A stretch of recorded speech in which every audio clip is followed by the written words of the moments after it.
జీరా rice చేస్తున్నాను basmati rice తోటి.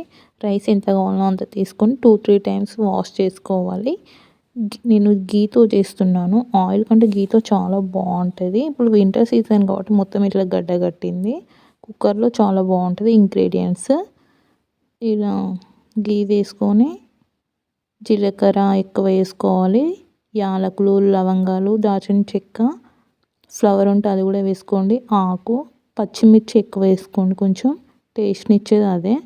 Onions కావాలంటే వేసుకోండి, లేకపోతే లేదు. జింజర్ గార్లిక్, కొత్తిమీర, పుదీనా ఇవన్నీ కలర్ చేంజ్ అయ్యేంత వరకు ఫ్రై చేసుకోవాలి. ఇందాక వాష్ చేసుకున్న రైస్ని దీంట్లో కుక్కర్లో వేసుకొని అది కూడా ఇట్లా ఫ్రై లాగా చేసుకొని వాటర్ వేయాలి. కొన్ని చూసుకొని వాటర్ వేసుకొని దాంట్లోని వాటర్లో సాల్ట్ వేయాలి. 2-3 విజిల్స్ వచ్చేంత వరకు ఉంచినాక వేడి వేడి జీరా రైస్ రెడీ. చికెన్ మటన్లోకి చాలా బాగుంటుంది. Please like, share, subscribe friends.